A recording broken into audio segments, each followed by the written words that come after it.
Welcome, everyone, to Press Coverage, part of Going for Two Live. My name is Kyle Senra, and joining me today is my guest, John Laub. So, John, welcome.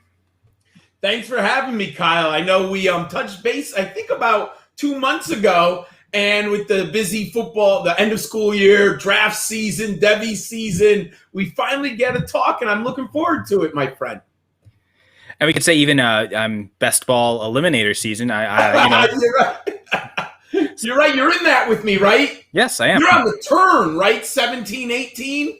Yeah, exactly. Yeah. I think I got lucky. I started with the first in that one, and Mahomes was the obvious choice in a super flex, especially a 17-team super flex. Couldn't risk not going quarterback and missing. So it's the early picks, I think, were definitely solidified as quarterback. I ended up being in 5 eliminators, so it seems like, quarterback heavy throughout all 5. Hey, I took Dak Prescott at number 5. I could not wait. What would that be? 17, like 23? Picks after mine. There would have been nothing at quarterback. Mm-hmm. So no, exactly. Yeah, no, I would have done the same thing. Dak even at 5 some might even say that he's a value there, and he fell to you. So I was happy. I will say that, my friend. Well, yes, and I mean, real happy. So first off, to start with those eliminators, the whole aspect, charity. How much money did we end up raising collectively between every league? It certainly got over 20,000. I don't recall the final amount. Do you? No, I would say it was over 20,000 by John Bosch, and I believe this is my 5th year in the eliminator. And John is a great guy. He does so much for Fantasy Cares. He reached out to me 5 years ago to be a so-called expert, and I guess I was like, okay, I didn't know anything about it, but I really enjoyed it, and I enjoy the league. But obviously, it's really about the charity. But it is kind of my first draft with, I'd like to win. Obviously, you're competing against people who are really, if you're drafting in May and June, you like fantasy football. So, you're competing against really smart people who want to help a charity. So it's exciting, and it's really one of the first hard ones that I do every year. And just to point out a couple more, so in the Sal Stefanelli, when he was the celebrity again, I feel like everyone doesn't necessarily like being called that, but hey, you're all celebrities. But anyway, in his, he volunteered his first pick, and he ended up actually making a good pick on the stack with it in the second pick to basically whoever we wanted him to pick, and it ended up being a highest bidder. So on top of the money we paid to get in, the donated, all of us kind of bid up players, and I think we raised $600 just off that side bid to get Sal to draft Tim Tebow in the first round. I never heard of that. That's a great idea, man. Yeah. Hey, we were all for it. I pushed hard. I wanted him to, because Sal is a Canadian. I wanted him to take the Canadian Chuba Hubbard. I'm Canadian myself as well, so just keep that patriotism. But unfortunately, the Tebow popularity, that hype wins out, and it just talk about, like, Sal's a great football mind as well, and competitive playing fantasy football. He wants to win. Yeah. He decided, I'll take just for this is fun. Like, clearly this is all just for fun. So we went. Took Tim Tebow and then stacked him with Gardner Minshew. So, in case Lawrence ever fell to him to the 3rd round, he would have had the entire QB room that way. So it's some logic there.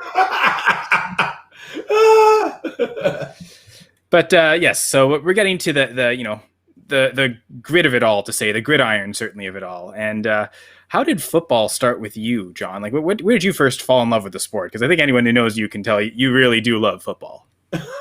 So first, I'm really old. Compared to most people on Twitter, I'm clearly old. My first memories, I remember a little bit before this, but the first clear memories that I have where I can say, okay, this is when I became a football fan, is in the fall of 1977. And that year, the Broncos were 12-2. And if you were alive, it was the Orange Crush defense. Now you had the Doomsday defense in Dallas. You still had an aging steel curtain defense. The purple people eaters. I mean, I grew up where defense was the name of the game.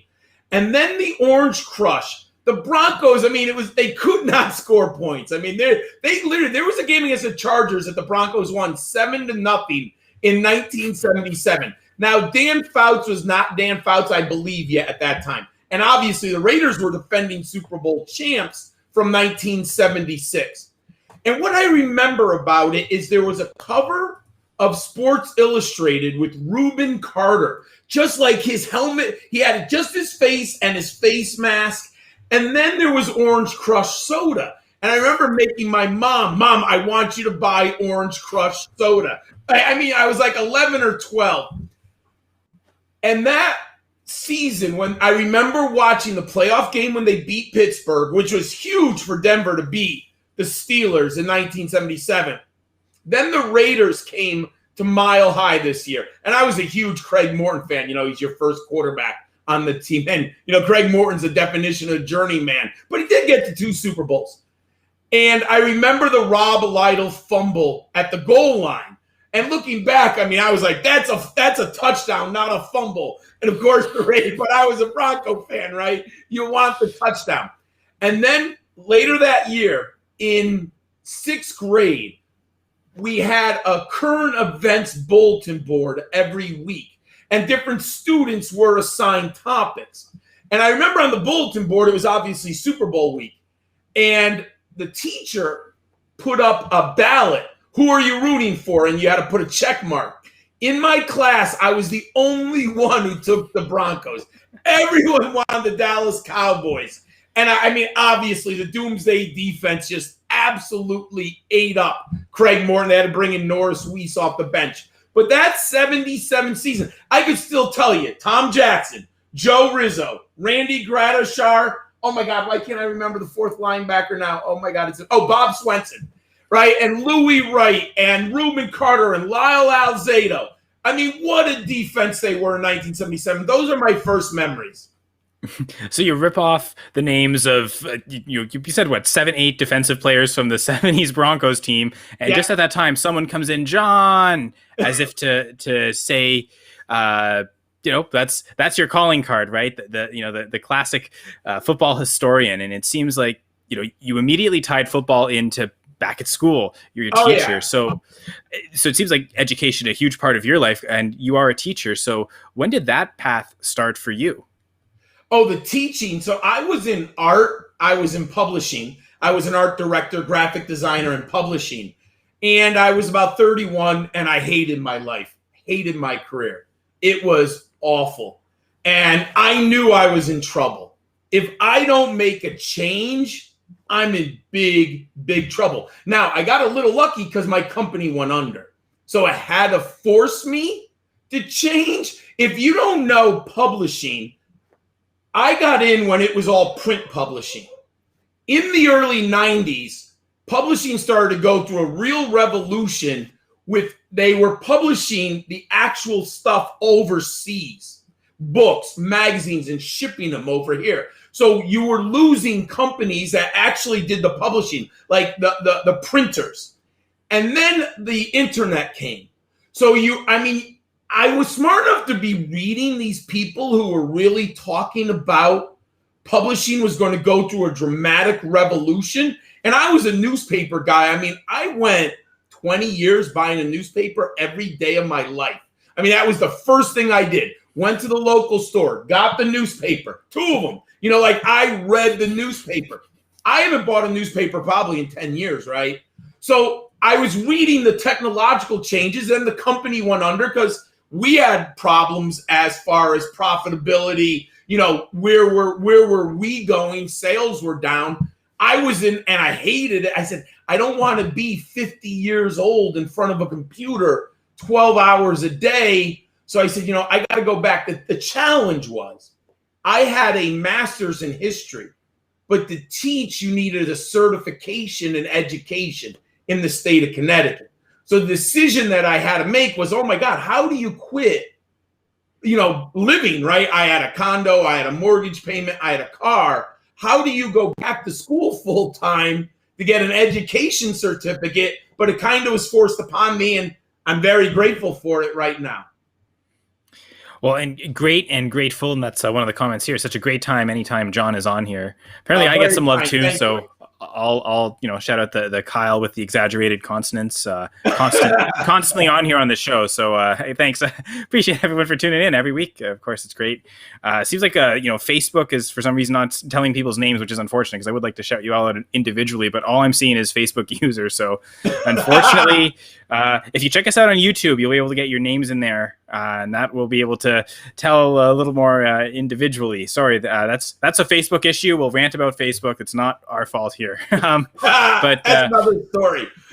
Apparently, well, this is replying to someone else. This is a second person saying that, John, you are in fact the GOAT. Very kind. Apparently, I'm great too. So you're all great too, your listeners. So thanks for that. And what's really great is fantasy football. It truly does unite us. We already talked about the eliminator leagues and all the tangible things that fantasy football does to raise money and raise awareness for good causes. And so it's great. So how did you start getting into fantasy football? I'm going to go right back to the beginning, summer of 1989. It was the first time I moved out of my house. I had been in the dorm, but I hadn't lived on my own. I lived with two other friends. There was three of us, and we were in Danbury, Connecticut, and we had a three apartment house. It was probably an old Victorian house from the turn of the 20th century, and what a lot of those old houses by the 60s were turned into 3-family apartments. Does that kind of make sense? And my friends and I got a second floor apartment. And one of my friends and I, we had the job together. We were working with young kids at Norwalk Parks and Rec. So we drove from Danbury to Norwalk every day, and we worked with children from like 6 to 12 in the hot sun at a day camp. Well, that was a long drive, and we got a book named Cliff Carpentier Fantasy Football. We were both football fans.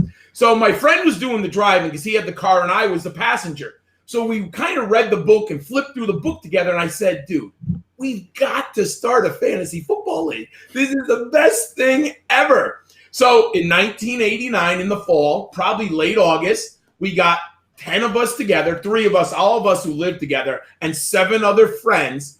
And we had our first fantasy football league in 1989, and I've been addicted ever since. I just absolutely love it. Now, we talk back to like falling in love with football, right? The Broncos beating the Steel Curtain, which I think we all kind of retroactively look back and say was probably the best team of the 70s. Oh, yeah. The four Super Bowls kind of make it tangible. The win against the Cowboys, I think in 78, that certainly flipped the scales. Instead of being 3-3, it's 4-2. Yeah. But I believe you said they also beat the Raiders in the playoffs, right? That was defending champ Raiders, right? Yeah, the Raiders were coming off 13-1 Super Bowl season, and I think the Raiders in 1977 were like 9-5. They weren't as good as they had been. They got a little old in the tooth. By 78, 79, the Raiders were old. They eventually then trade Ken Stabler. The offensive line has some turnover. So the Broncos were young, hungry, and I've read all the memoirs from most of the Broncos of that 77 team. And one of my favorite tidbits is when Tom Jackson picks up a fumble, and he's recovering the fumble, returning it against John Madden, and he yells out, he says it in the book, "Hey, fat man, your reign is over." Because the Raiders had killed the Broncos, like the early 70s to 77, the Raiders had owned Denver. And now Tom Jackson and the Broncos finally got their revenge. And they've been rivals ever since. Oh, yeah. Absolutely. I mean, it obviously ebbs and flows, but yes, in general, the Raiders are the big game every year. Now it's the Chiefs because you got Mahomes. But yes, in general, it's been the Raiders in my lifetime. Yeah, Mahomes kind of paints a big red target. Yes, absolutely, my friend. So early in your fantasy football career, you said 89, right? Did you have any key victories early on that really got you hooked, just kind of like the Broncos did? Well, I got lucky. I won the league the first year. So I'm sure that helped. And I'll tell you, I'll never forget this story. I had a wide receiver named Mark Carrier of the Tampa Bay Buccaneers. And he was a one-year wonder. There's been other Mark Carriers, and you might think you know the Mark Carrier. But this Mark Carrier had a 1,400-yard season for the 1989 Tampa Bay Buccaneers. In the championship game, I had Mark Carrier. The only way to get stats on Sunday was ESPN prime time. The Buccaneers, I could not figure out one touchdown in that game. And that touchdown, if Mark Carrier scored, I was down by 5 points. I woke up, and I was losing it, but I woke up at like 6 on a Monday morning, and I had to go get the USA Today. And sure enough, in the damn box score, the one touchdown that I could was from Mark Carrier from Vinny Testaverde. It was like a 40-yarder, and that touchdown gave me my first championship game. And it only I remember Mark Carrier, unless maybe you're a Tampa Bay Buccaneer fan, because he really fell off the charts after that one great season. Sort of a forgotten fantasy player. I know that's something that Jeff uses on the Armchair Show. I know you've been on a few times. I'm sure. I don't know if you ever used his name there, but. Oh, no, I haven't used his name, but I've used other ones. But yeah, that forgotten guy who you're like, whoa, he was great that one season, man. Awesome. And that's all it takes, right, to hook you. I think my first year I got to the finals, so maybe similar to a bit of luck, beginner's luck, so to speak. Didn't quite win it that first year. Needed a couple years before I could taste a championship. Now, playing back in the 80s, when did you start creating content and helping others with your fantasy football knowledge? Before I can create content, I have to tell you how I got the opportunity. In 1993, I played in a contest. There was a company called Sports Challenge, and I played in a contest with 15,000 other people, and you paid $60 to get in the contest, and it was a $10,000 prize for winning. And Kyle, I beat 15,000 people to win the $10,000 prize in 1993. No air yards, no internet. No database of stats. I won with a calculator, a pen, a notebook, USA Today, and Pro Football Weekly. That was it. I literally would spend Friday nights in my bedroom. I looked like a madman from Beautiful Mind with the paper spread over the floor. I would have all of my matchups in one, like here's the matchups. I would identify the worst defenses against the run, the pass. I would look at the injury. Getting an injury report in 1993, I feel like I'm a caveman, dude. Like you would get a Friday injury report, and it would be questionable, probable, and doubtful. And you had to really, like, if they were doubtful, they probably weren't playing. So you would take that guy off your list. Questionable, you could probably play, but once in a while, you could get burnt in those days. You know, like the guy doesn't play. But it was a salary cap game. I think there was 8 starters. You had a $10,000 salary cap it was $10 million, but they cut off the zeros they wanted to sound like you had a $10 million salary cap. And I had to do the salary cap by hand. I would it would literally be Emmitt Smith was $2,550. And I would have to do, and you would be like, oh, I'm $5 over, I'm $10,000 over, or, whatever, you're over. And you have to do it again. And then the salaries went up and down according to performance. The best part of it, you were only allowed 4 trades a week. And there were double buys this season that I did it. So you had to be very conscious. If I had 3 players on bye the next week, I was in big trouble if you had 2 guys injured. You wouldn't have enough moves. So there was a real strategy of picking every week. And there were times where you would take players, and one of them was Rodney Hampton. I saw him with the Giants. He had a 3-game stretch. And I knew the first game was the hardest game. And he did poorly. He only scored 12 points. And you did not want to keep him. But his salary went down, and the next 2 weeks were good matchups, right? And I stuck with it. And then he scored 24 and 28 points the next 2 weeks. But those are like strategic decisions where, hey, I've locked up my running back for 3 weeks, and as long as he doesn't get hurt, I'm good to go. But I have to be patient, and not drop him when he had a bad week. So it was and then those double bye weeks. So I think it was an 18-week season, and I beat everyone. It was great. So the reason I tell you that, the next year I started my own newsletter. There were no newsletters. I did it by hand. I sent it in the mail and by fax. I did it for 3 or 4 years. I forget now. I think 4 years. But I sent out 4 years of weekly newsletters. Eventually, I got a point where I had an electronic fax machine, so that saved me a little time. The first year, I actually did it plugging in phone numbers. All, like 60 people bought it by fax and sending the fax. It literally took me like 5 hours on when did I send them out? Maybe Thursday or Wednesday nights, weekly. That's how I did it, and you sent it out. That's how I got into content creation. But little did I know fantasy football would ever become what it became in 1997. And 97, is that because of the internet, like, and just the possibilities there, or is there my life?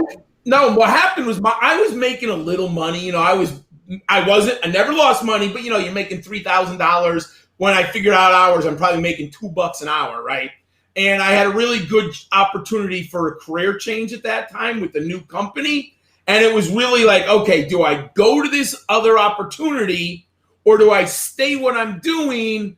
And I had to go for the opportunity at the time, but if someone had told me by 2005, the internet was going to blow up, no, Sports Challenge is not a thing anymore. They went under. The internet killed Sports Challenge because what happened is I did all my trades by phone.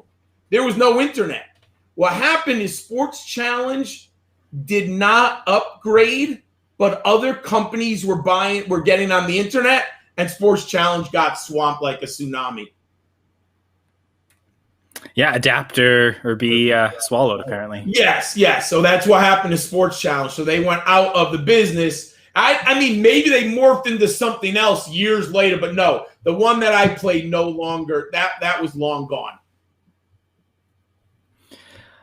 So anyone who is interested to get into content creation and make that jump, actually, before we get that, someone's saying John's the man. So, the love is shared all the time. And actually, Fantasy Sports Talk, Jim Ferretti, co-host on the Dynasty Gambit, which will be this Thursday, faxing weekly newsletter. That is dedication. He says. You have no idea. Shout out there.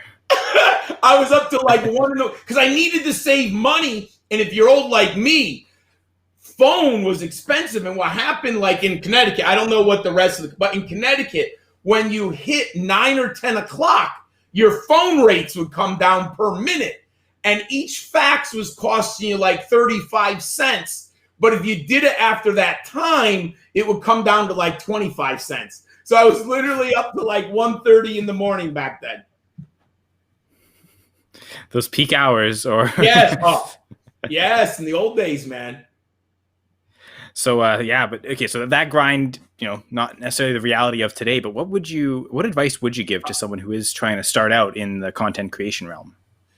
First thing, believe in yourself. And I know it might sound a little cliche, but you have to believe that what you're doing offers something to the industry and that you can make it. I mean, it's tough. And the second thing is I would work with the website. I was very lucky to be, after my newsletter, Emil Catlick and Bob Harris reached out to me. And this is back in 97 or 98 and said, would you like to do player rankings on footballdiehards.com? I actually did those for 19 years with footballdiehards.com, weekly player rankings. And I didn't miss 1 week in 19 years. I never missed a player ranking. And I did them from all different places, library at school, different moves, different girlfriends, family, everything. Never missed in 19 years getting my weekly rankings for the Football Diehards. But get with the website that gives you an opportunity that has a larger audience than you probably do when you start out, right? You probably aren't starting off with the name right away. So work with the website that gives you an opportunity to display your talents. And then you can grow and go from there. And always take criticism rightly, fairly. Obviously, if there's a hater or someone who's just maliciously attacked, you ignore that. I get it. But when someone who you trust or you know has been in the industry, listen to that criticism and be open-minded to it.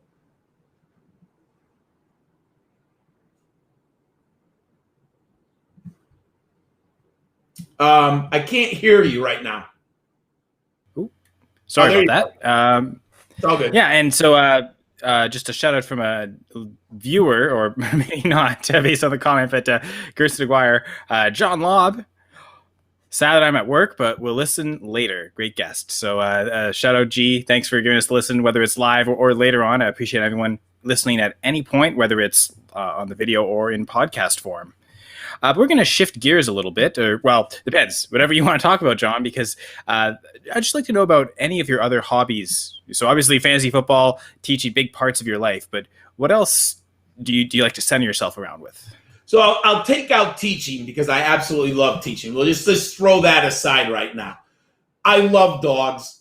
I grew up as a dog person. Both my parents, we're talking about the 70s. My parents were very progressive for the time period on their love for dogs, how we treated dogs. I grew up in a time period where a lot of dogs were outside. They weren't allowed in the house. I remember going to a friend's house and seeing dogs under constantly, where my parents would never allow that to happen. They let the dogs in the house. My dad always had his favorite dog with him in the car. Took Tina everywhere that he could go with her. That was reasonable. So I grew up and I had a paper route, believe it or not, right? I delivered papers as a kid too. And my dog Brandy would walk with me.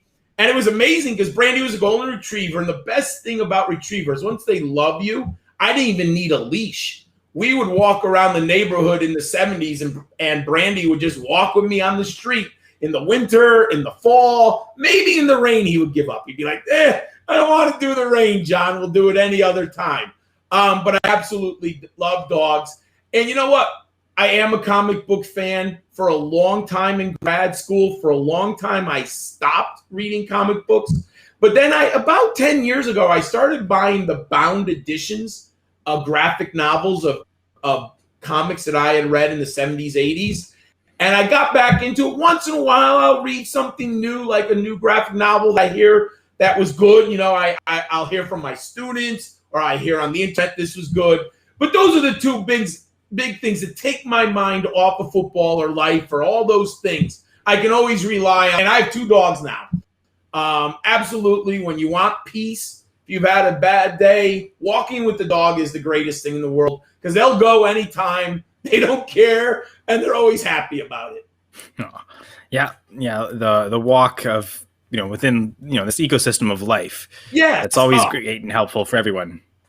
Oh yeah, and I know people in the neighborhood because of my dog, right? They know you, they say hi to you. If they have a dog, like there's a whole dog culture once you become open to it. Just another sense of community, right? We've been talking about it since the start of the episode. Yes, absolutely. Honestly, I've been talking about it since the start of this series. The first episode, that's how we started with J-Mike, just talking about the sense of community. That's really present to me here, going for 2 in general. PJ Kennedy chiming in, John Laub is a boss. Love his work. And I know PJ, right? He's on Twitter, isn't that his? I think that's his ID on Twitter. I think I know PJ. Pretty sure I do. Thanks, PJ. Well, and I know PJ is constantly chiming in on quite a few of the Going for 2 live shows. So okay. Appreciate all that support, from everyone. Really love that. Really love to hear about all those things. So I guess you've talked about a lot. Is there something that the fantasy community doesn't know about you? Maybe a secret that you haven't revealed until just this moment? I'll tell you one that's crazy when I think about it. I was actually prom king in high school. And it's a very, very bizarre story. The way our high school did it is nominations were by homeroom. And in my homeroom, I was the only boy. So obviously I was nominated for prom king, which is crazy. I couldn't even believe it, right? I'm a nerdy guy who likes comic books and football. And what happened was at the prom king, all the cool kids, and this is like Breakfast Club of the 80s, right? Graduate high school in 1984. All the cool kids, there were 6 other homerooms. All the cool kids split their votes. All of the nerds and the outside students voted for me, and I ended up being prom king with like 32% of the vote. It was the weirdest thing that's ever happened.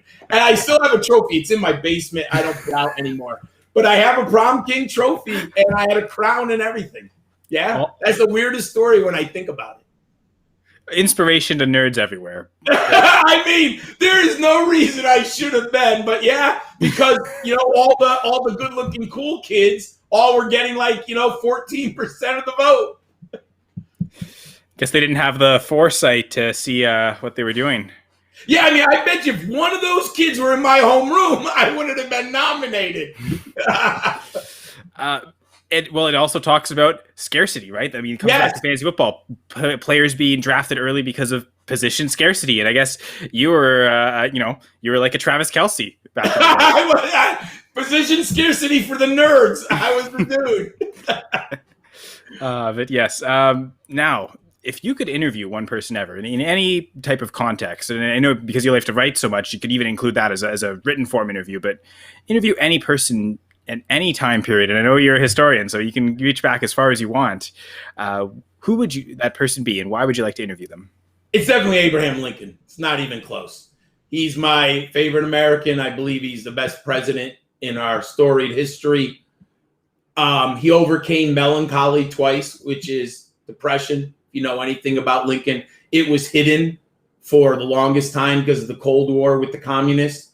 Americans we didn't want our leaders to have depression because we were competing with the propaganda of Stalin and the propaganda of Lenin.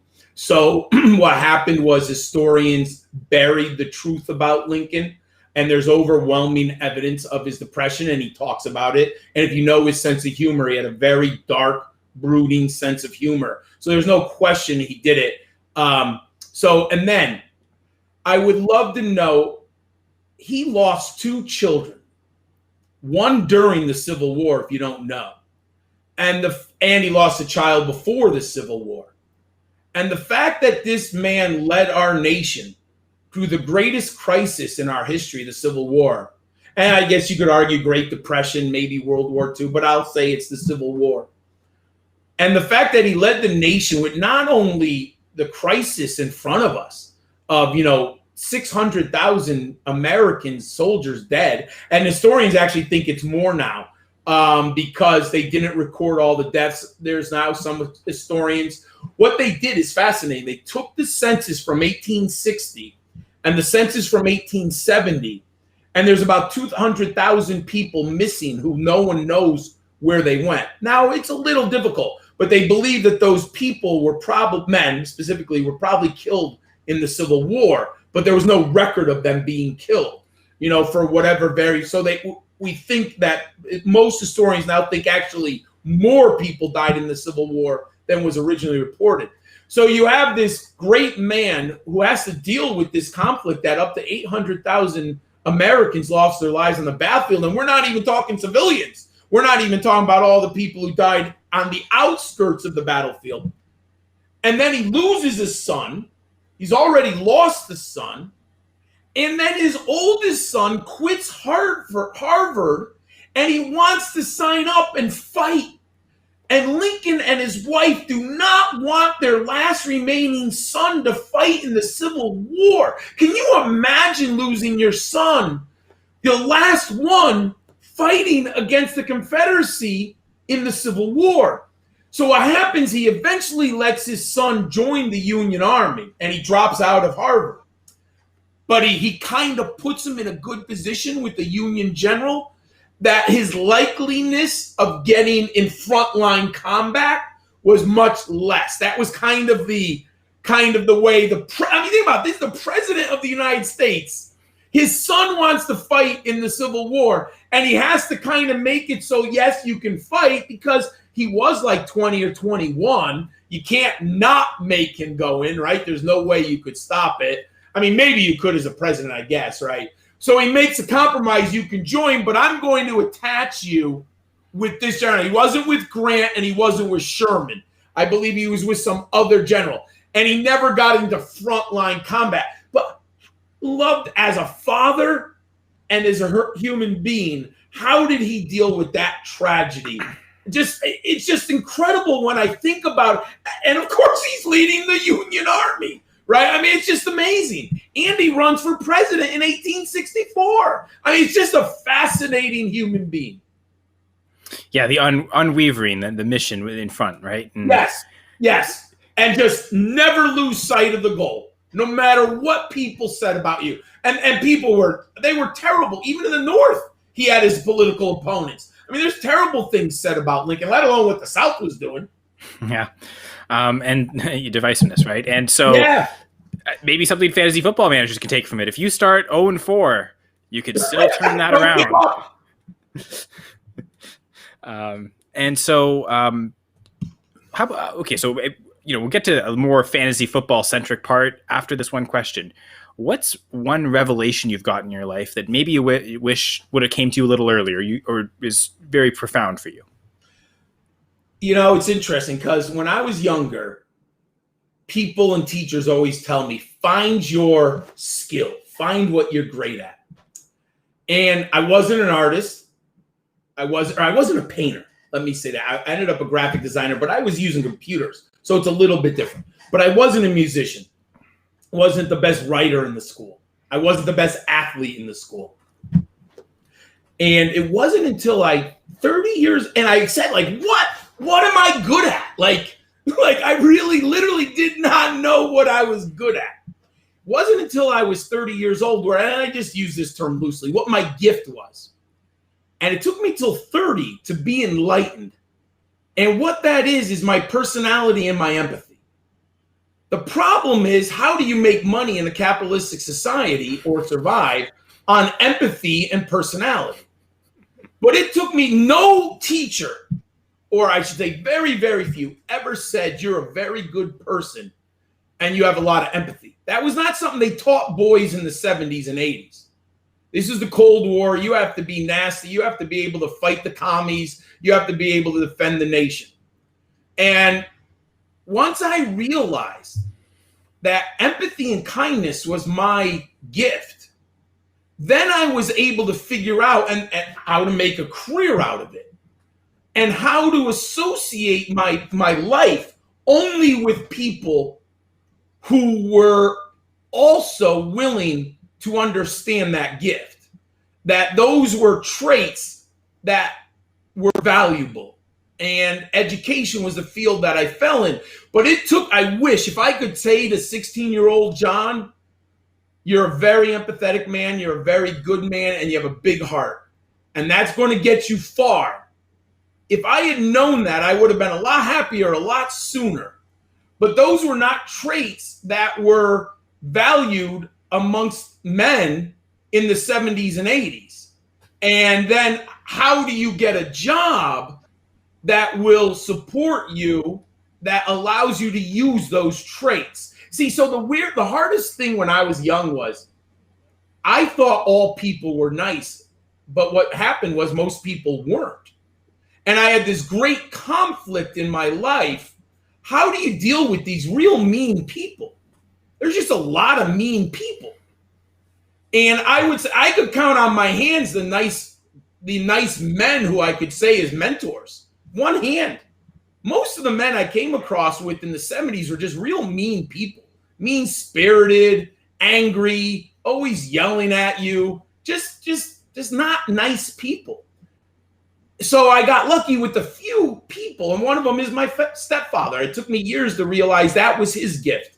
Very kind man, very sweet man. But I wish I had known that earlier.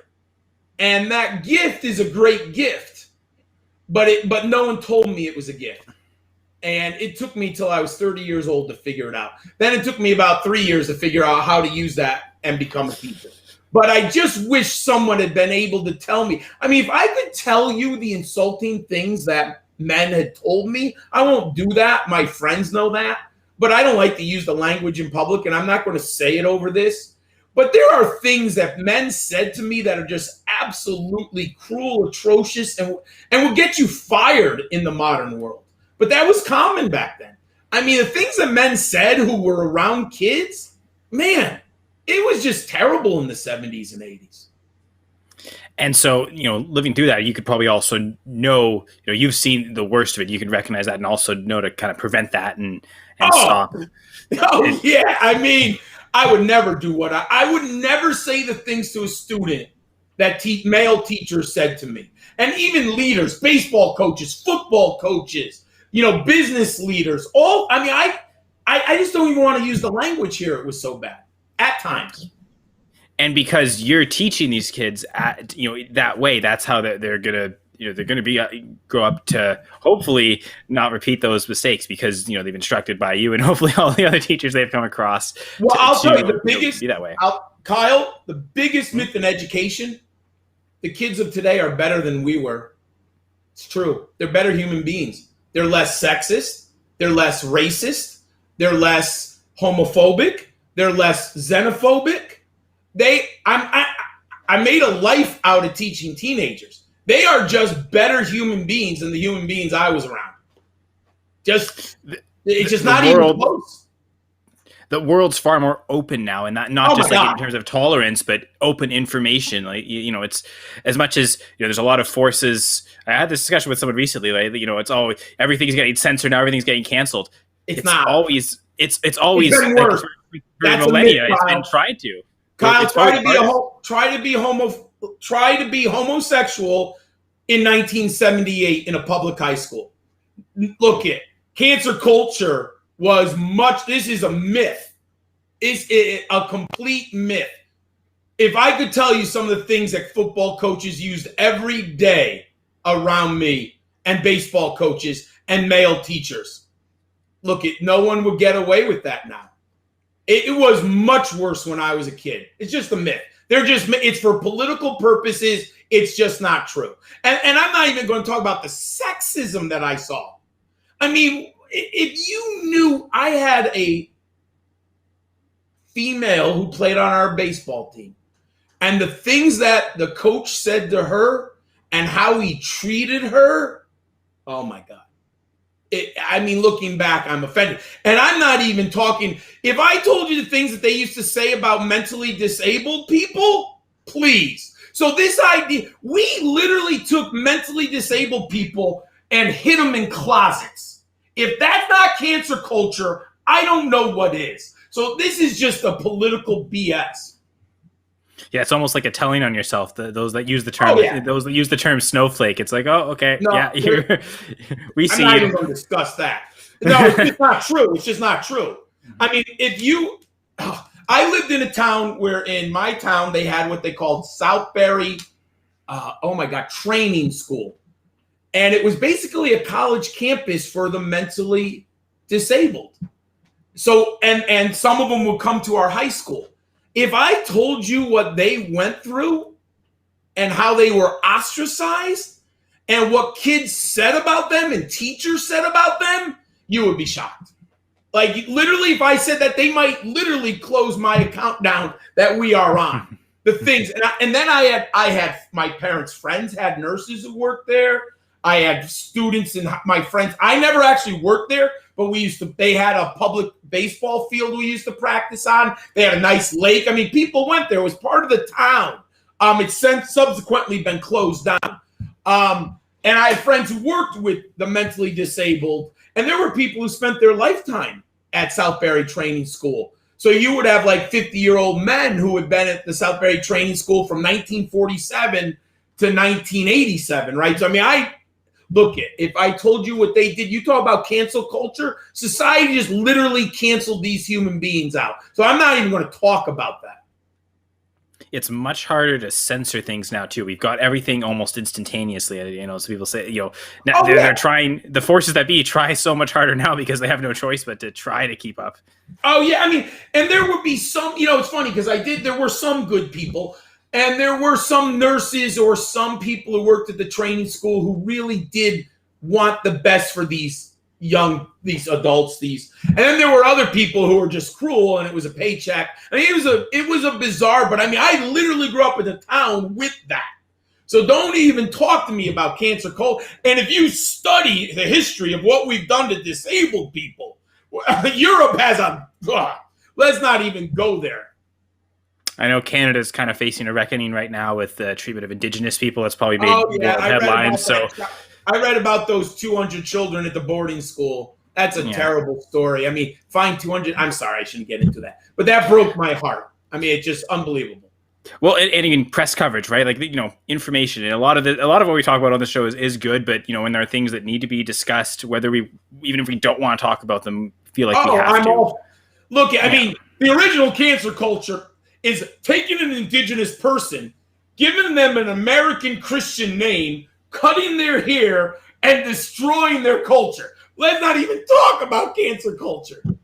Saying everything about you, everything about your language is wrong, and everything. Can't even speak your language in my school. Yeah. Please. So I think we are getting better, but slowly. We have a long way to go, but we are much better than we were, my friend. Much. I mean, I've seen it in my lifetime. I mean, I've literally lived it. And one of the things is I'm an old man, which is weird because I don't reflect like there's some romantic era in the past where it was stop. You're just lying to yourself and other people. It's funny. There's a movie called Midnight in Paris, and it kind of explores that theme of this nostalgic theme that, if you travel back in time to your perfect era, you'd meet a bunch of people being like, oh, remember that other time that was so great, right? And if, you just kept repeating the process, it would, everyone's always looking back, but we should be looking forward. So let's move forward in the conversation to the reason we're here. I mean, the reason everyone, this channel exists, and what is Going for Two? It's a fantasy football site. So let's talk some fantasy football. You briefly touched on it, but let's really dive in. So first question, what are your thoughts about zero RB? I'm not for it. Never have been. Never have been. Even so, when people, I was drafting, what was maybe the height of it was 5 years ago, where I literally were in drafts where like two teams would draft 6 straight receivers. I always had a running back in the top 2. Always. And I'll tell you how old. We didn't have names for this in the old days. I was a big believer in the 90s of drafting Carl Pickens of the Bengals and Jerry Rice in the first round. Because I mean, we didn't have words for it, but like my best friend John and I, we just look at the numbers. We're like, it gives you such an unfair advantage to have Jerry Rice and Carl Pickens at wide receiver and then get your running backs, right? So we were advocating that these were wide receivers who were worth top 6 picks, where no one was drafting they draft quarterbacks or running backs, right? So, but then you would not go 3 or 4. But I knew you had to have a running back. You couldn't get, whatever zero means. I never went that deep. My ideal that I ever was a wide receiver one like Antonio Brown. I literally did this a couple of years. Antonio Brown, number 4 or 5, but then I'd pound 3 running backs right after that. Like that was the closest I would come. I think if you go strict definition zero RB, at least if you try to define it, I would think it's something where you're filling all your starters and all your other flex spots, and then you can take your first one. I know then some people have come up with modified zero RB where you're taking one early and then your RB1 is going to be a stud, but then you're going to platoon your RB2 in your lineup every week. So look, I'm going to sound like an old man, screaming at the clouds. If you draft the best players and you don't have any injuries, you're going to win your league.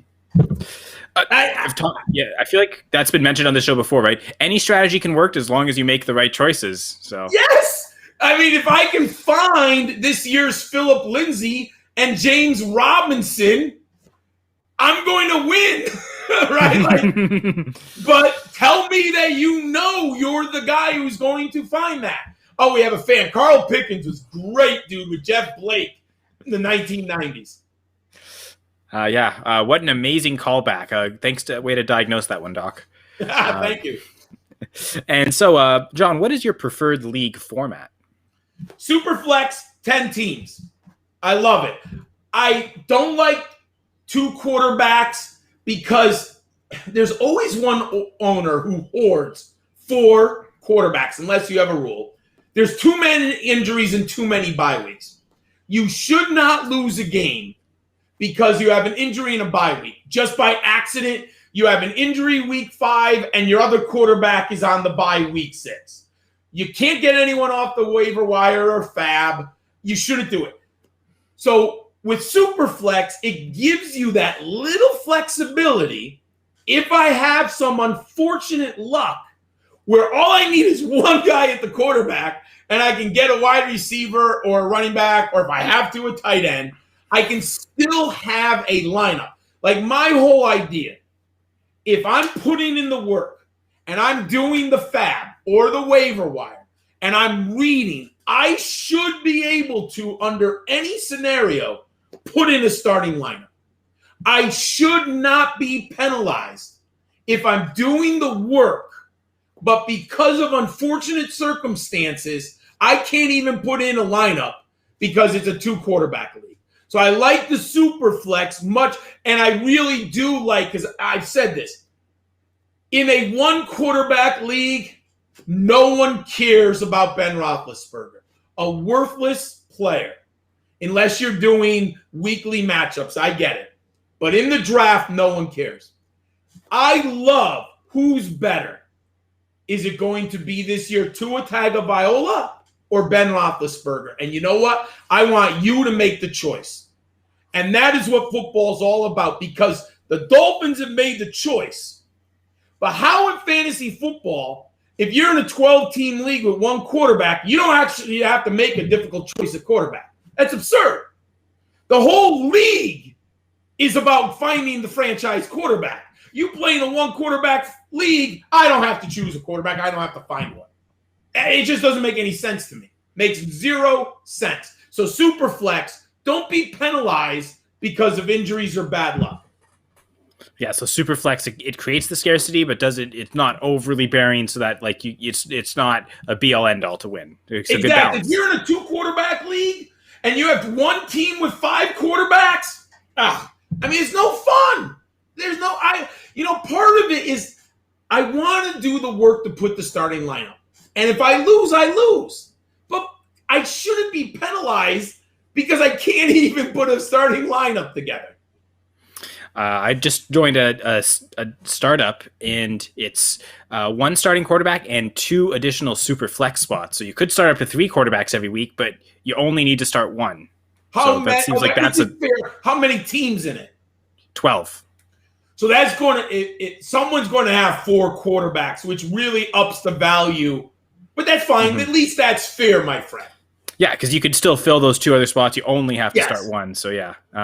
Apparently, there's some Tua Tagovailoa love. Eric Romanoff from the one of the shows here on Going for 2 Live Network, part of the Dynasty Pawn Shop, and apparently Eric likes the Tua call. I like Tua a lot this year. I do too. I know. I've been saying it. You can't give up on Tua Tagovailoa. When I remember in January, people like, should the Dolphins move on from Tua? Stop. You're young. You're showing your ignorance. You can't draft the 2nd pick overall after 9 games and trade him. You can't do it. You got to give the young man a full season. Stop, people. Learn some football. Pay attention. The coaching staff and the personnel department, unless it's a disaster like Josh Rosen, and I get it. But also, do you really think if the Cardinals didn't have the 1st pick overall with Kyler Murray, the Heisman winner, do you really think they're moving on from Josh Rosen? The reason why they moved on is they were so bad, they got the Heisman winner. They understand what is happening from a personnel standpoint. You're not going to say, oh, yeah, last year we took the 2nd quarterback and he's done after 9 games. No way. No way. Yeah, and I mean, to be fair, Miami, if they stay at 3, maybe they have a chance at Trey Lance and Justin Fields. So. Of course. Well, once they traded out, I knew they weren't getting a quarterback. That told you everything. They were smart. You can't give up on that quarterback in 9 games. I'm sorry. Just can't do it. Got some more Superflex love. So apparently, it is getting to be quite popular. That's another revolution that's sort of coming to the forefront. Yes. We were talking about the Eliminators. Those are all Superflex, even though it is a 17-team league. So that scarcity is pretty crazy. I got 2, and I'm lucky I got 2. So you mentioned you love Superflex. Is there any other particular settings that you like? Maybe not, so it's not as obvious or not as talked about as often. One of my favorite leagues that I do like to play in, I like IDP, 2 defensive players at each position, 2 linemen, 2 linebackers, and 2 defensive backs. Because if you're in a 12-team league, that's 24 linebackers, 24 defensive linemen, 24 members of the secondary. And you're working the waiver wire and bye week, so that you have to know the players. I understand some people don't want to go too deep. I mean, I play in a league which we have 11 defensive starters. I get it. That's too much for some people. But if you do 6, it's a reasonable balance where there's players on the waiver wire. You have to learn all the safeties and the linebackers. You're not killing yourself with like 11. I mean, when I play in this league with 11 defensive starters, try to find a linebacker on the waiver wire. It's another story for another day. But I like that because I understand. But if you only do 1 linebacker, that's 12 linebackers. You can get a waiver wire. At least when you have 24 linebackers starting every week and you have some bye weeks and then there'll be injuries, it's forcing you to work the waiver wire a little bit. So I like that. 6 defensive players.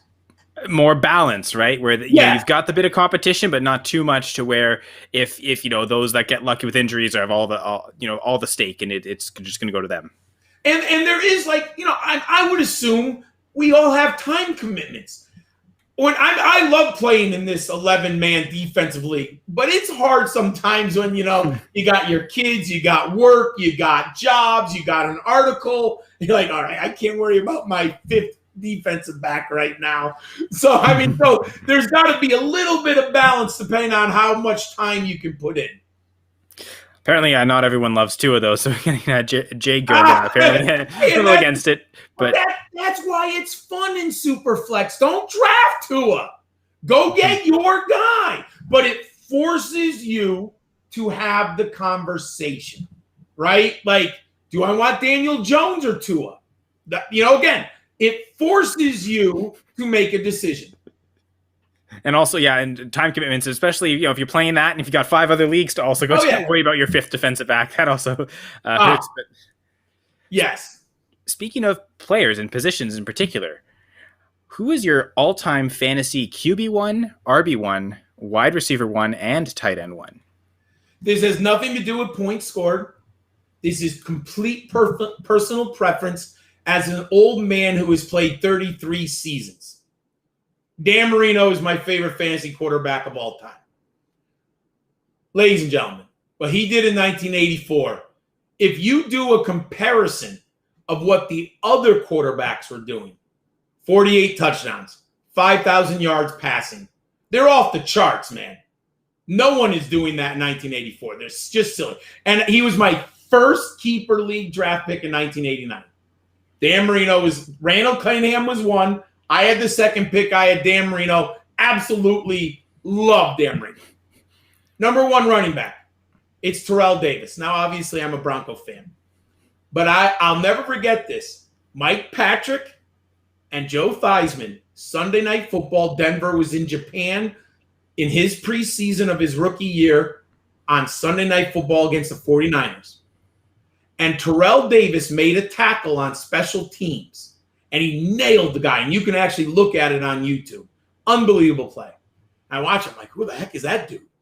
And then Patrick and Theismann start talking about Terrell Davis and how the coaching staff likes Terrell Davis. Well, I'm a Bronco fan. So I started looking up Terrell Davis. And the internet was just starting. So you could go like Mile High. I think it might be the Mile High paper. I forget what it's exact. Because in the old days, you used to go to other cities' newspapers. Now you have Twitter, you have feeds. It's much, much different. And I remember reading about Terrell Davis. Then I looked in my Mel Kiper, Joel Bushbaum draft guides. And, he was an underachiever at Georgia. Didn't get a lot of opportunity. And then I watched him. And I'll tell you, I drafted him in the last round of my keeper league. Terrell Davis of the Denver Broncos. And in those days, you could get sleepers in the last round. There was none of this stuff that there is today. Like, you tell them you could not find a guy like Terrell Davis. And then I had him for 4 straight years, and he had that 2,000-yard season. And I remember my best friend said, "Who are you keeping the next year?" And I kept Terrell Davis. And my best friend's like, "That's stupid. That's crazy. You're a Bronco fan." Terrell Davis, if you look at his 1997, 98, 99 seasons, or maybe it's 96, 97, 98, I forget. So it must have been 96, 97, 98, because they win the Super Bowl 97 and 98. His seasons are off the charts. So that was a big win. It's Terrell Davis. Unbelievable. My wide receivers is Andre Reed. And I remember I drafted Andre Reed. My first 3 keepers ever were Dan Marino, Andre Reed, and the aforementioned Mark Carrier, who was a bad third. I'm like, oh, that guy wasn't very good the next year, but I kept him because he was coming off a great year. But, man, watching Andre Reed, and I remember, I think he was Kalamazoo out of Michigan, small school.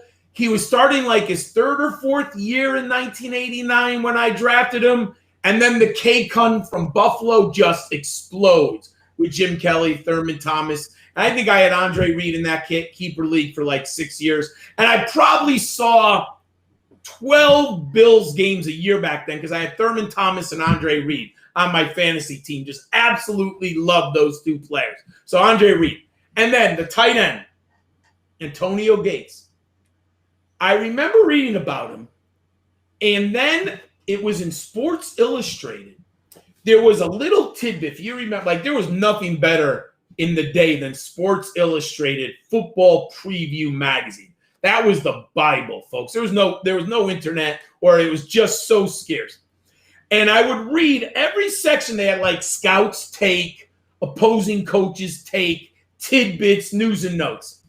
And I'll never forget, in the Chargers news and notes, there was a tidbit about Antonio Gates. The sophomore was going to start at tight end.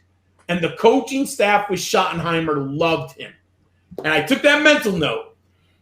And the last round of his second year, he did nothing as a rookie. Remember, he played basketball. Might have even been his 3rd year, but I think it was his 2nd year. He exploded. 1,000 yards, something like 13 touchdowns, off the charts.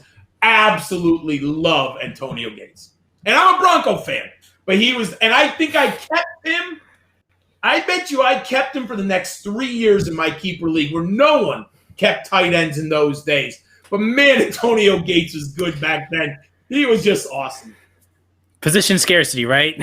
Yes, I mean, he was, I think people, unfortunately, they forget how good Antonio, because now you have Kelsey and then you have Tony Gonzalez. Man, was Antonio Gates great back in the day when he was young. Playing with the Chargers, and Chargers is where Jay Good actually chimes in. It says LT, just it says LT, but we know that's his RB1. Hey, wait a second. The original LT is Lawrence Taylor, folks. Whenever someone says LT, I always think Lawrence Taylor. But we're in fantasy, so I put it together right away. That's David Tomlinson. I also didn't ask for linebacker one, so no, you're right.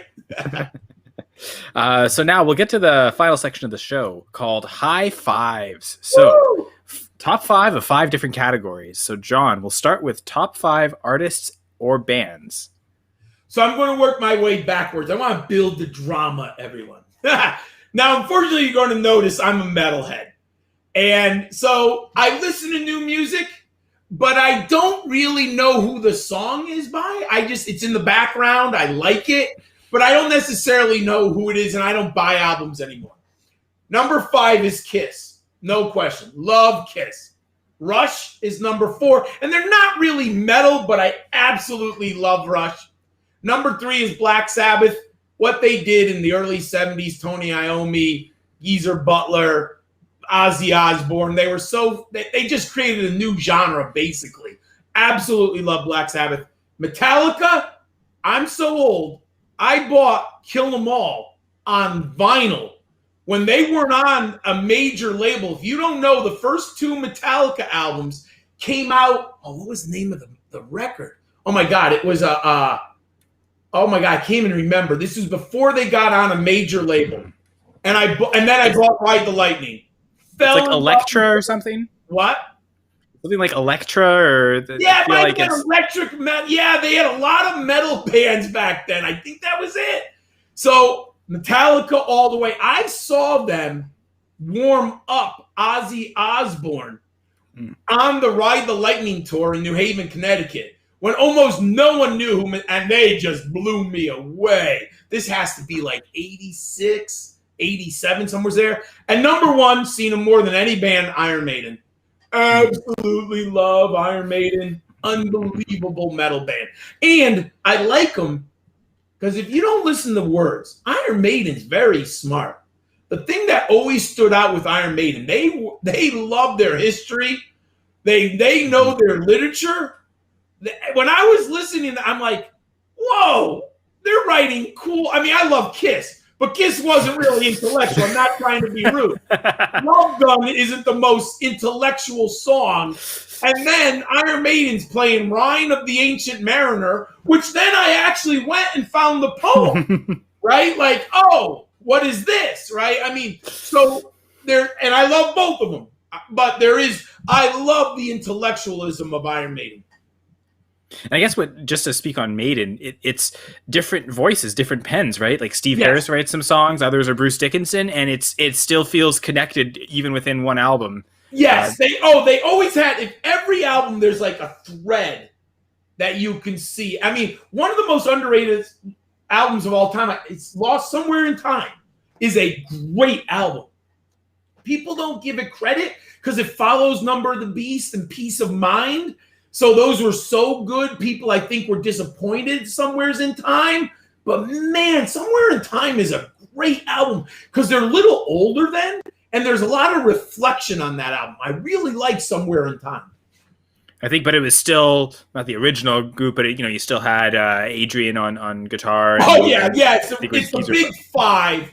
It's not who's the original singer. Paul Diano. Paul Diano, yeah. It's that next, once Bruce Dickinson came in, it's still those five members. But before Adrian Young and Bruce left in the 90s. Yes. Okay. All right, so a little bit of metal history there. Also, shout out to, you mentioned the first three of the four members of Black Sabbath. You forgot Bill Ward, but he's only the drummer. Yes. And we don't care about the drummers. Well, yeah. Yeah, and he's actually a pretty good drummer. I just don't think, I learned about 12 years ago. I always thought Ozzy wrote, but Geezer Butler wrote a lot of the lyrics. But if you look on the original band, or the original album would say Ozzy and Geezer Butler. But then it was, from what I've read, it's really Geezer Butler, and Ozzy made them put his name. It's interesting. Geezer Butler is much more important to Black Sabbath than people give him credit for. Well, yeah, the idea of, he's one of the first bass players to ever use a wah-wah pedal, I think, on NIB. Yeah, oh my God, I love NIB. What a great song. And I believe he was a lawyer before, right? Like the other guys were industrial working, but he kind of came from maybe more intellectual background. So I wonder if that influenced the choice of words. That's why he was a better writer, a more wide variety of I think so. It's interesting. Yes. Dynamics there, but certainly, pioneering the sounds, and even, sometimes accidentally, right? Like even just being forced to, I cut my fingers off, I got to tune the guitar down, lower the string tension. Suddenly that's kind of a staple of metal now. Guitarists now, they're just, you got to tune down to drop A and just keep pushing that of how low can you go? But it does really start, I think Masters of Reality is the first time they do the tune down. Yeah, Masters of Reality is a very underrated album. People don't like it, but if you listen to that, that's a good album, man. But they changed their style, and it wasn't classic Sabbath, but it's a very good album. Yeah, love Masters of Reality. A few good, cool guitar interludes in between that Tony did, and all, yeah. Anyway, so that was the first one. The second top five. I wondered how quick these would be. Top five books. All right. We're starting with number 5, and I have a tie. Unbroken and Seabiscuit by Lauren Hillenbrand. Unbroken is about Louis Zamperini, probably one of the most interesting people who no one has heard about. The key is he gets captured by the Japanese in World War II, survives 2 years of torture in a Japanese prison camp. He also, before he gets captured, he's alone, 3 men, him and 2 other guys. Their plane crashes in the Pacific. The three of them, one of them ends up dying. The two of them survive 41 days in the open sea. Unbelievable human being. Unbroken. She also wrote Seabiscuit. It's not about the horse. It's about the trainer, the owner, and the jockey. And how all of them in the Great Depression were down and out on their luck.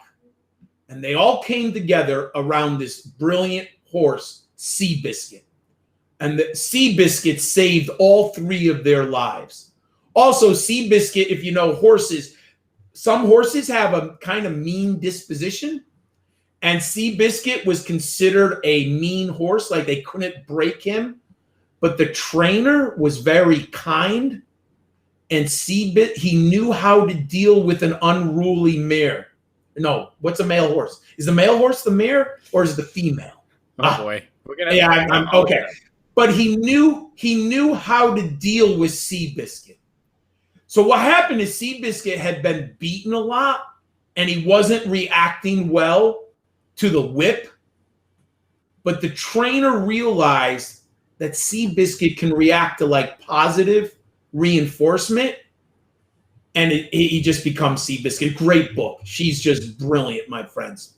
Looks like mare is the female horse. Okay, so males can. It'll depend. Like you hear colt and. Okay. So all those terms. He understood the male colt differently than other trainers, and it takes place in the Great Depression.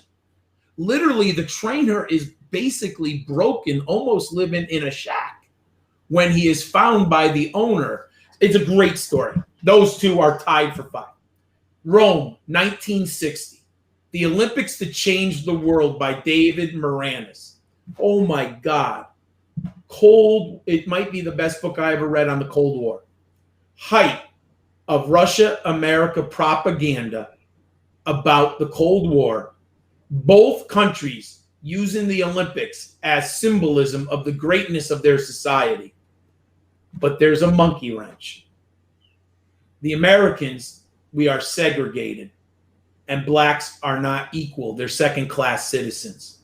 But the 1960 Olympic team has Wilma Rudolph and Muhammad Ali. And the Russians are using propaganda against us. How dare you talk about the greatness of your athletes when you don't even let African Americans eat at restaurants and they can't vote? Unbelievable book. And how Ali and he was Cassius Clay at the time. And I learned so much also about, at the time, historically black colleges, because of segregation, they had the best female track stars. I had never known this. Wilma Rudolph comes from an HBUC school. And if you study in the 50s and 60s, almost all the great female athletes went to HBCU schools because they weren't allowed into the segregated colleges. And there was this, I think it's called Middle Tennessee or Tennessee State. That might be it now. Oh, my old man brain. I think it might be Tennessee State, HBCU school, had an incredible coach. And he produced the most female track stars. And Wilma Rudolph was on his team. And they all go to the Olympics in 1960. And it talks a lot. They love Italy, the black athletes, because they're free. They had never been they could go to a restaurant with white people in Italy. Great book. It's also about the Soviets and the Cold War and all the propaganda around athletics at the time. Unbelievable book. Rome, 1960. The Olympics that changed the world. 3, Roots by Alex Haley. And I get it. People say it's not an all-time great. I was 18 years of age. I had never heard about any African-American other than Martin Luther King in high school. Freshman year of college, I am assigned Roots. Changed my life. Changed everything. Unbelievable. I can't even describe how much Roots meant to me as an 18-year-old in college. Reading it by Alex Haley. Brilliant, brilliant book. Number 2, The Devil in White City by Eric Larson. Oh my God. It's the first serial killer on record. Now, we had Jack the Ripper in London. Holmes is the first serial killer in America. But there were other serial killers, but we don't have detectives and records. The thing about Holmes, he's the first one in which we have the records, and Holmes writes a autobiography before he dies. So we have a lot of the primary sources, and there's all the records of the police, the detectives hunting him down. And at the same time, it goes on this architect, Daniel Burnham, who's building the World's Fair in Chicago. Each chapter goes back and forth. One is about the serial killer, and he kills women, of course. And then it's about the architect trying to build the White City in Chicago in 1893 at the first Great Depression. So if you understand economic history, which I'm totally into because I have a degree in finance, the 1890 recession was the worst economic downfall until the Great Depression. And this guy, Daniel Burnham, is trying to build the World's Fair in the middle of an economic recession when he can't get money from the federal government. It's a great book. And he builds this beautiful park in Chicago that's still there to this day. But it's called the White City because he paints every building at the World's Fair white. Great book. Great book. And then the best one I've ever read, The Real All-Americans by Sally Jenkins. It's about the Carlisle football team. You know, Carlisle, ironically, we were talking about that tragedy of the boarding school in Canada. Carlisle was in Pennsylvania, and it was one of the boarding schools where indigenous tribes sent their children to become, lack of a better word, Americanized. Well, one of the things that Carlisle did, the football, they wanted to play football to prove they were American. The book with white supremacy, the racism of the newspapers. Remember, at the turn of the 20th century, the dominant schools were the Ivy Leagues, Yale, Harvard, Princeton. What were they teaching? White supremacy, superiority of the races. She goes into all of that and how indigenous people could not compete at football because they were inferior. In 1912 or 1914, I'm sorry if I got the wrong year, Carlisle gets to play Army, and they're undefeated. And Carlisle has Jim Thorpe. Army has 4 generals who are going to go on to World War II, including Dwight D. Eisenhower, are on the football team on Army. The best tidbit, and it's such a good book, but one of the best tidbits, the coach says before the game in the locker room, men, you've waited all your life to have a fair battle against whites. This is your day. This is your time. Go defeat Army. And Carlisle defeated Army on that day. Unbelievable book. Unbelievable book. The Real All-Americans by Sally Jenkins. Best book I ever read. Awesome. And Bo McBigtime saying, hey guys, thanks for joining us here. We're just getting to the end of the show talking about high fives. I love it. John's talked about favorite bands and now favorite books. So top 5 movies is next. All right, so I can't ever do anything the way you're supposed to. I'm going to give you a top movie in every genre that I love. Okay. 1980s teenage comedies. I can't even differentiate, but Breakfast Club and Fast Times at Ridgemont High. Oh my God, I saw both of those movies in the theater.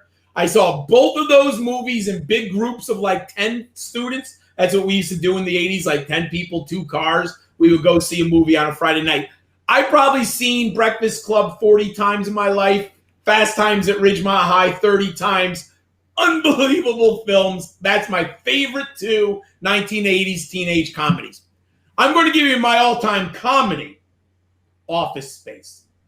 Oh my God. I was working in America at that time. And that scene when they break the fax machine or the copy machine and they're stomping on it. Oh my God. And that film when they bring in the consultants and they talk about work. Oh my God. I've probably seen that over 20 times. Office Space is a classic. Best superhero movie of all time, The Dark Knight. Holy, I can't. Heath Ledger, rest his soul. Best Joker ever. I know people say that. I've seen that movie at least 12 times. I could watch it any night. The when Two-Face is talking and there's philosophical discussions and good versus evil and the nuance of what is good and what is evil and Batman crossing the line and the Joker knowing he won't kill him even though he's ultimate evil with no morality. There's just some classic film. It's such a good film.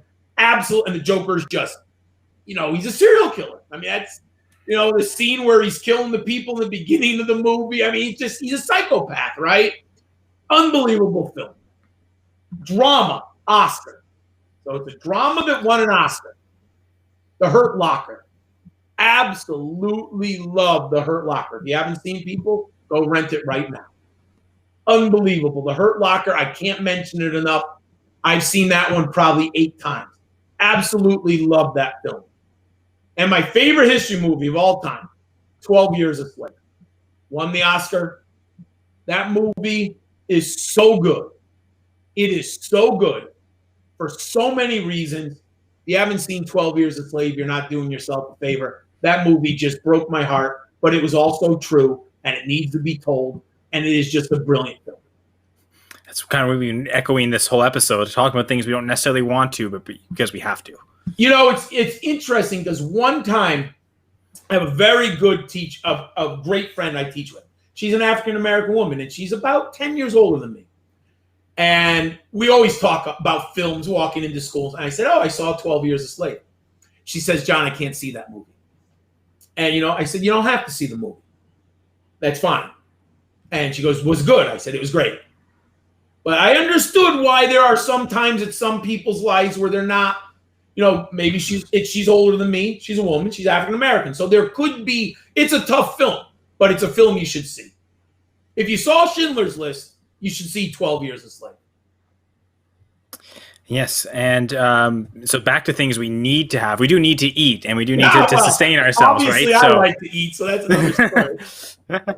Well, anyway, so maybe an expert here, but top 5 game day foods. Number 1, it's a general. Cooking on the grill while tailgating. It's just spectacular. I don't care what you put on the grill. I've been going since the 80s. Getting the grill outside, cooking on it is the best. 4, popcorn. I don't think I go to a live. I love my popcorn with butter. I used to have salt. I have high blood pressure, so I don't have the salt anymore. And I have low salt butter. I don't even know if it's butter really, but whatever. Get nice hot butter. If I'm at a game, I still have popcorn. Love popcorn.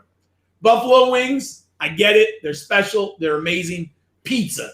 I just love my pizza. Sitting on a Saturday night for dinner, order up a pizza. At a game, the pizza at the games aren't usually very good. You can get better pizza delivered to your house, but I love pizza. And my number 1, I don't know if it's everyone's, but I love a nice tray of nachos. Oh, give me my nachos, beans, guacamole, cheese, everything. Love my nachos at a football game.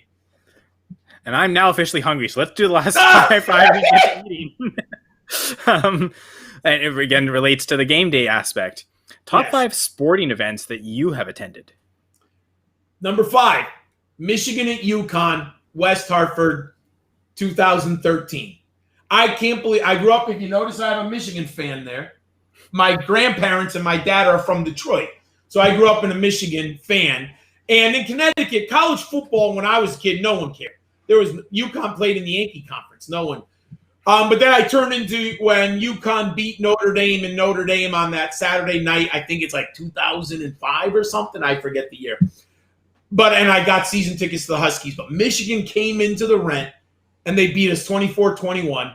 42,000 fans in Connecticut. Still can't believe it. One of the best sporting events. It was unbelievable. As a kid, if you told me Michigan was going to come to UConn, I would never have believed you. I mean, we were playing New Hampshire and Vermont in football. So the fact that the Michigan Wolverines came to Connecticut is just a night I'll never forget. And you said 24-21? Yeah, we were ahead 21-7, and we lost that game. I'm still mad about it, but you know what? It was such a great night.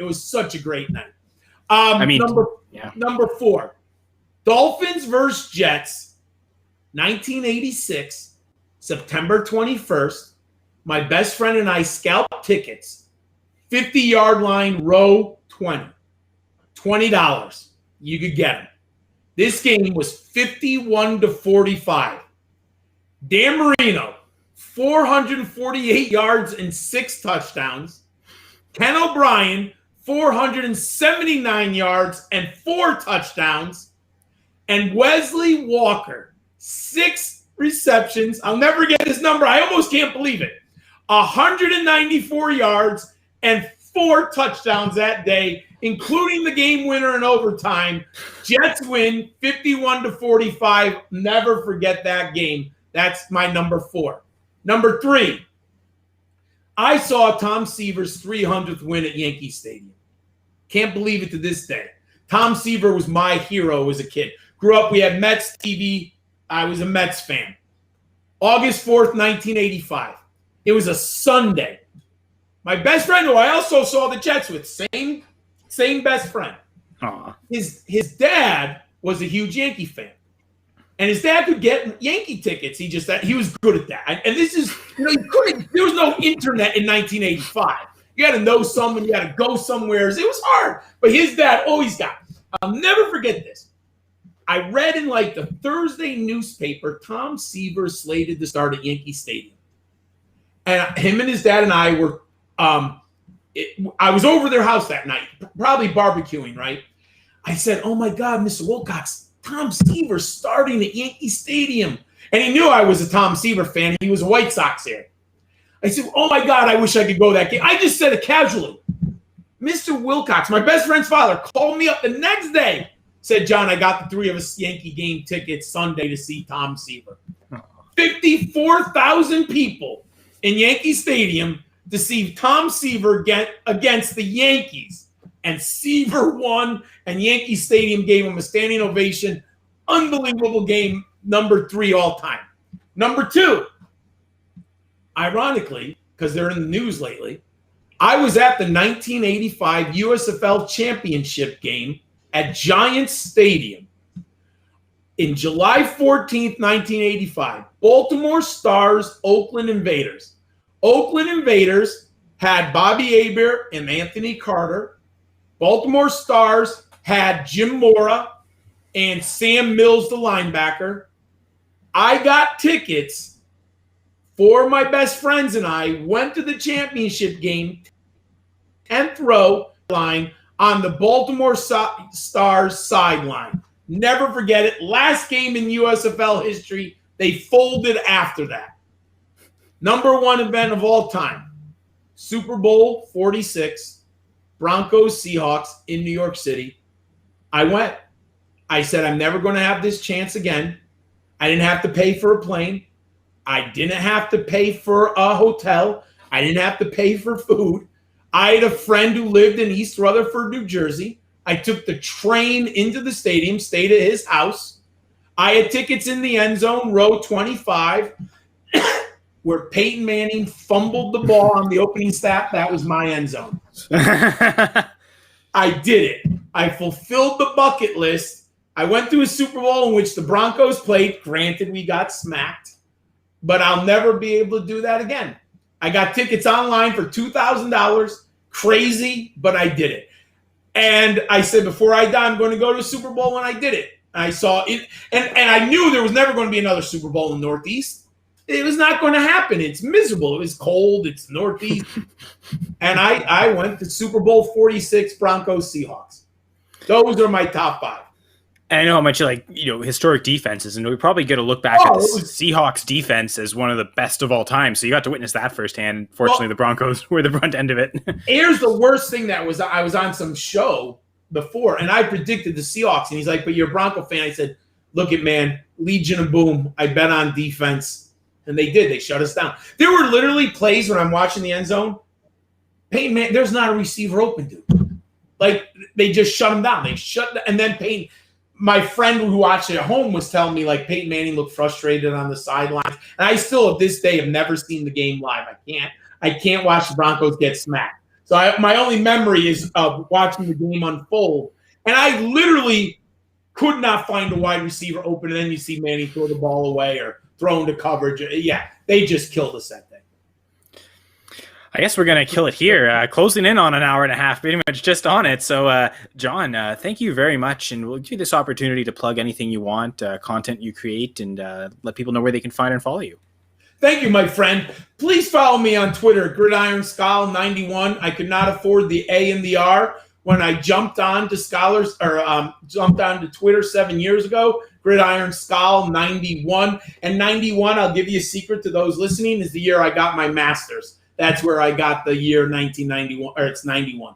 And then I just came out with today on Fantrax, my summa cum laude college fantasy football mock draft, 8th annual. All this month we'll be coming out with college fantasy football stuff, quarterbacks, receivers, tight ends. You can go find my Debbie stuff. It's up on my Twitter feed, but all that stuff is out right now. The summer's a busy time now.